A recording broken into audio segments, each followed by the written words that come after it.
Hello friends, இன்றைக்கி வந்து நம்ம மட்டன் பிரியாணி தான் செய்ய போகிறோம். அதுக்காக நம்ம வந்து 1/2 kg வந்து மட்டன் எடுத்துருக்குறோம். அதில் பார்த்திங்கன்னா மஞ்சத்தூள், உப்பு ஒரு ஸ்பூன் போட்டுக்கிறேன், ஒரு டம்ளர் தண்ணி ஊற்றிக்கிறேன். அதுக்கப்புறம் பார்த்திங்கன்னா அதில் இஞ்சி பூண்டு பேஸ்ட் வந்து ஒரு ஸ்பூன் மட்டும் போடுறேன். இப்போ வந்து நல்லா 4-5 விசில் விட்டு எடுத்துக்கலாம். பார்த்திங்கன்னா நம்ம பிரியாணி தாளிக்க போகிறோம். அதுக்கு பார்த்திங்கன்னா மட்டன் ஃபஸ்ட்டே மஞ்சத்தூள் உப்பு போட்டு வேக வச்சு எடுத்து வச்சிட்டோம். இப்போ வந்து நம்ம இந்த குக்கரில் செஞ்சோம்னா தான் கொஞ்சம் கிளறதுக்கு ஈஸியாக இருக்கும். அதனால நான் வந்து இதில் தான் செய்ய போகிறேன். அதுக்கு பார்த்தீங்கன்னா நெய் பாதி எண்ணெய் பாதி ஊற்றிக்கலாம். நெய் நல்லா வீட்டில் செஞ்ச நெய் 2 ஸ்பூன் போட்டுக்கலாம். லாஸ்ட்டாக கொஞ்சம் போட்டால் சூப்பராக இருக்கும். பார்த்திங்கன்னா எண்ணெயும் நெய்யும் ஊற்றியாச்சு. நெய் உருகட்டும்.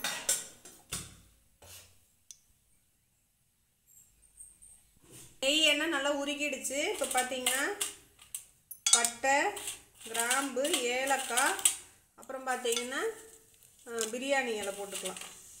தாளிப்புக்காக இதெல்லாம் போடுறோம்.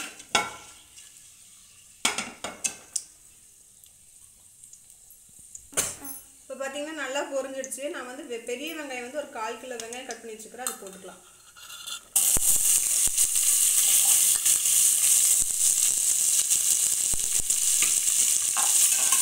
வெங்காயம் வந்து பார்த்தீங்கன்னா நல்லா செவந்து வரணும். வெங்காயம் பார்த்தீங்கன்னா நல்லா செவந்து வரணும். அது வரைக்கும் நல்லா வேகட்டும். வெங்காயம் வந்து நல்லா வதங்கட்டும். வெங்காயம் வதங்கினதுக்கப்புறம் பார்த்தீங்கன்னா தக்காளி போட்டு போகிறோம். பார்த்தீங்கன்னா வெங்காயம் நல்லா வதங்கிடுச்சு. இப்போ தக்காளி சேர்த்திக்கலாம். நான் வந்து 1/4 கிலோ வெங்காயம், அதில் பாதி அளவு தக்காளி எடுத்துக்கிறேன். இது நல்லா மசிஞ்சு நல்லா கரைஞ்சி வரணும். இதில் பார்த்தீங்கன்னா ஒரு 1/4 ஸ்பூன் மட்டும் மஞ்சத்தூள் போட்டுக்கலாம். ஏற்கனவே நம்ம மட்டன்லையும் போட்டு வேக வச்சுருக்குறோம். வெங்காயம் வதங்கிறதுக்காக ஒரு 1/2 ஸ்பூன் மட்டும் உப்பு போட்டுக்கலாம். வெங்காயம் தக்காளி தான் நல்லா கரைஞ்சி வேகணும்.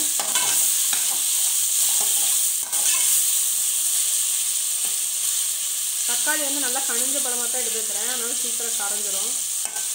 இப்போ வந்து இஞ்சி பூண்டு பேஸ்ட் வந்து நம்ம சேர்த்துக்க போகிறோம். மட்டன் வந்து வெறும் இஞ்சி பூண்டு பேஸ்ட் தான் சேர்த்துணும். ஆனால் இப்போ பார்த்தீங்கன்னா நான் பச்சை மிளகா, இஞ்சி பூண்டு 3 சேர்த்து அரைச்சி வச்சுக்கிறேன். அந்த பேஸ்ட் வந்து சேர்த்துக்கலாம். இது வந்து பச்சை மிளகா காரம், அதனால ஒரு 2 பச்சை மிளகா மட்டும் தான் நான் சேர்த்து வைக்கிறேன். பிரியாணிக்கு வந்து பச்சை மிளகா சேர்க்கும் போது தான் அந்த ஃப்ளேவர் சூப்பராக எடுத்து கொடுக்கும். பச்சை மிளகா, இஞ்சி பூண்டு அந்த பச்சை வாசனை நல்லா போயிடுச்சு. இப்போ பார்த்தீங்கன்னா இந்த நம்ம வேக வச்ச மட்டன் அந்த தண்ணியோடய சேர்த்திக்கலாம். வந்து நல்லா இதோட சேர்த்திக்கலாம். கொஞ்சம் சுண்டட்டும். இப்போ பார்த்தீங்கன்னா காரத்துக்கு வந்து சிகப்பு மிளகாய்த்தூள், வெறும் மிளகாய்த்தூள் பார்த்தீங்கன்னா 1 ஸ்பூன் எடுத்துக்கிறேன். நம்ம ஏற்கனவே வந்து பச்சை மிளகா 2 சேர்த்திருக்கிறோம். காரத்துக்கு பார்த்துட்டு பத்தலைன்னா கூட சேர்த்திக்கலாம். ஆனால் கரெக்டாக பண்ணிக்கோங்க. கொத்தமல்லி தூள், வெறும் கொத்தமல்லி தூள் பார்த்தீங்கன்னா 2 ஸ்பூன் சேர்த்திக்கலாம். மிளகாய் தூள் 1 ஸ்பூன், கொத்தமல்லி தூள் 2 ஸ்பூன்.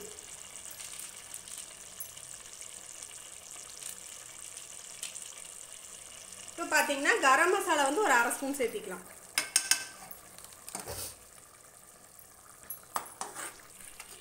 இந்த மசாலாவோட பச்சை வாசனையெல்லாம் போய் நல்லா கொதிச்சு இந்த தண்ணி நல்லா இருக்கும்.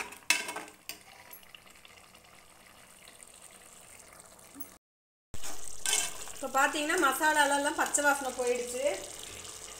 இப்போ பார்த்தீங்கன்னா இது கூட இங்கே பார்த்தீங்கன்னா புதினா கொத்தமல்லி, பார்த்தீங்கன்னா புதினா தலை வந்து 1 கட்டு, கொத்தமல்லி தலை 1 கட்டு ஆஞ்சு வச்சுக்கிறேன். இப்போ வந்து பொடியாக அரிஞ்சு வச்சுக்கிறேன். இதில் 1 கை வந்து இப்போ போட்டுக்கலாம், மீதி வந்து லாஸ்ட்டாக போட்டுக்கலாம். நல்லா இந்த மட்டனோடு சேர்ந்து இந்த புதினா கொத்தமல்லியும் வணங்கும் போது பார்த்தீங்கன்னா நல்லா அந்த மணம் நல்லா இறங்கி பிரியாணிக்கு சூப்பர் ஃப்ளேவர் கொடுக்கும்.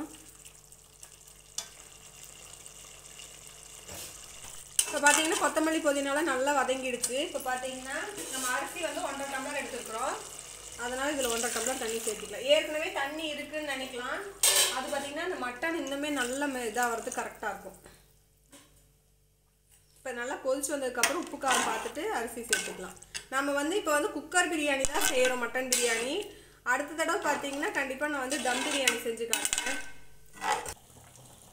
இப்போ பார்த்தீங்கன்னா உப்பு காரம்லாம் பார்த்தாச்சு. இதில் வந்து நம்ம அரிசி சேர்த்திக்கலாம்.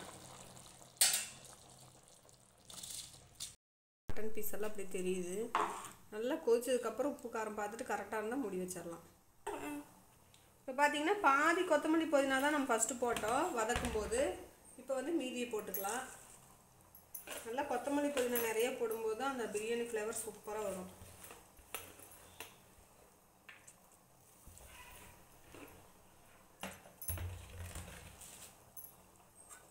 இப்போ பார்த்தீங்கன்னா உப்பு காரம் கரெக்டாக இருக்குது, எல்லாமே ரெடி ஆகிடுச்சு. இப்போ வந்து நம்ம விசில் மட்டும் 2 விசில் விட போகிறோம்.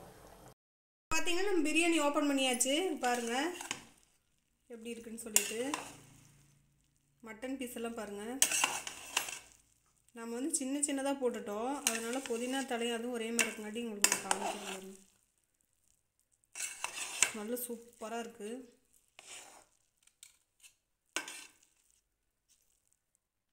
பாருங்கள் மட்டன் எல்லாம் அது புதினா தலையோட மறைஞ்சிடுச்சு சின்ன சின்னதாக போடங்காட்டி. பார்த்தீங்கன்னா அம்மா செஞ்சு கொடுத்த பிரியாணி நான் சாப்பிட்டு காமிக்க போகிறேன். பாருங்கள் கறி பீஸ்லாம் எவ்வளோ நல்லா வெந்திருக்குன்னு.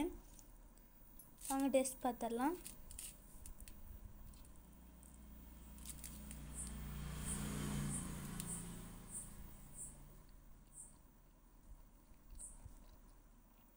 சூப்பராக இருக்குது ஃப்ரெண்ட்ஸ். நீங்களும் உங்கள் வீட்டில் ட்ரை பண்ணி பாருங்கள். இந்த வீடியோக்கு மறக்காமல் சப்ஸ்கிரைப் பண்ணுங்கள், லைக் பண்ணுங்கள், ஷேர் பண்ணுங்கள்.